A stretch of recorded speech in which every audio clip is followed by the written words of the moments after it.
Welcome back. Today we're going to look at inside US military's new drone warfare school, which is the way it's all going now. This is the evolving military threat. Drones all around the world, cheap and destructive, um, making a mockery of tanks and everything. Really, aren't they? These drones. So I think it's more important than ever that you're having drone schools and you're having an army of drone fighters. So let's see what they've got.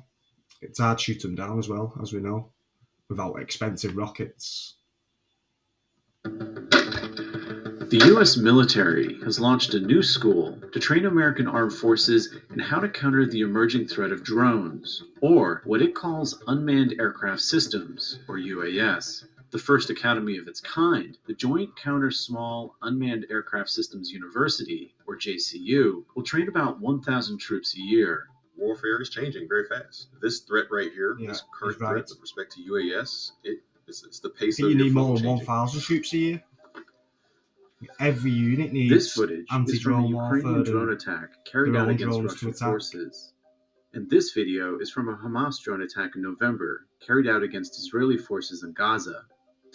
The proliferation of small, cheap, commercially available drones is transforming modern warfare, and this has not been lost on the So Pentagon. easy to do.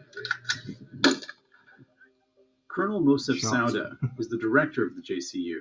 The pace of the need is outgrowing capacity right now. So we're trying to train as many people as possible and trying to grow as fast as possible to fit that need. Today, students at Fort Look Sill at Ukraine. are training Ukraine's on got weapon drone systems armies to now. counter 'Cause small that's unmanned the way it aircraft. is. All right, so what we have in front of us here is what's known as the smart shooter. Then what the name implies is what it does. All right, so the smart shooter itself is a smart optic that is placed onto the M4 weapon system to allow the soldier a better opportunity to engage small UAS threats that are very close. Smart shooter training does involve drones, but students don't shoot directly at them. Instead, they shoot at balloons dangling below the drones on a string. The JCU Good practice says because balloons they're are hard to hit, cost spinning effective around. and, thanks to the high winds in Oklahoma, a harder target to hit. So the soldier would place his weapon into operation the way they do for any other situation. From that point there, you would look through the optic, which would acquire the target for you, in which case the soldier would pull the trigger, and the rest of it is done by the weapon system. Wow, that's clever. The students are also learning how to use another handheld See, that's system, next level the stuff Drone coming Buster. on the Whereas Russians the haven't smart got shooter that. utilizes the 5.56 round. This is known as an electronic attack system. So the soldier is taking this here and they're pointing in the general direction of the target that they see. These And are then the all soldier over placed in Ukraine now, operation, aren't they? utilize various jamming means to interdict that target.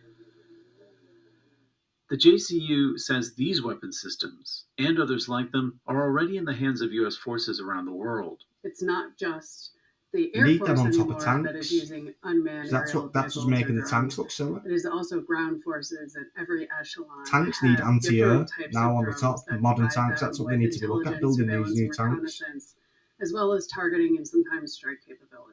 Before the JCU was created, soldiers who trained on anti-drone weapon systems did so within their own branches. The Joint Counter UAS University, the intent here is to standardize and centralize the training so that we can all have interoperability as we work together and integrate the system successfully with respect to the threat. Training typically lasts between 1 to 3 weeks. Students are selected by their commanders, but some volunteer to attend. As far as branches of military coming through the JCU, we are seeing service members from all branches. We also train federal agencies That's what you as well as need. allied partner nations. All branches. In the years following the The September threat 11th everywhere with attacks, drones. the U.S. deployed large, sophisticated, expensive drones for surveillance and strikes in Iraq and Planes. Afghanistan. The first time commercial drones were used in a conflict was in Iraq, when ISIS deployed the technology in the Battle for Mosul. ISIS began to modify small quadcopters and use them to attack Iraqi and U.S. forces. And this presented an unprecedented challenge. In recent years, civilian drones modified with explosives have become a growing menace for troops in Syria, Gaza, and Look Ukraine. how simple that is. Drones are Anyone can rig fundamentally that up. changing the way that militaries fight. They are allowing different states to perform missions that previously were too expensive. Drone and a 3D Having an Air printer Force and you're on the away, cheap, aren't for you? example, Terrorists Many eat of the your heart small out. drones being used in combat today in Ukraine come from one Chinese company, DJI. DJI drones aren't made to fire weapons, but they can be easily modified to carry a grenade or other small explosive. Last year, DJI said it would stop selling its drones to Ukraine and Russia because the technology was not intended to be used for military activities. In Ukraine, you've seen just an explosion of commercial and do-it-yourself drones on a level that has never been seen before. Both parties are employing them at all echelons. The Ukrainians were the first movers here, and you've seen them move into first-person view drones, these small, fast quadcopters that are essentially kamikazes and crash into their target. Students at Fort Sill are also training for an Drone emerging armor. threat, drone swarms. The term refers to a network of multiple unmanned aerial flying platforms integrated together by a single system. We have the ability to replicate drone swarms here. And this is very important because as See, a that's student, probably cheaper you'll than have one big realistic expensive appraisal missile. of the difficulties that these different platforms present, but also you'll have an understanding of the capabilities of what you're utilizing to neutralize that threat.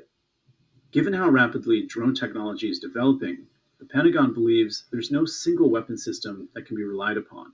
You're really in a cost competition because so many of the drones are very cheap today that you don't want to be firing something that is much more expensive to intercept and Exactly. destroy them. There is no silver bullet when it comes to counter UAS. So there is no one system that is most effective. Commanders have to determine, based off of planning factors, which system is best to be utilized against the threat. And so what we want to do is make sure we use a layered approach using multiple systems, planning against that in different environments. Don't look for one way out. You want to create multiple dilemmas, which then makes it difficult for the adversary to develop means to defeat what you're putting together.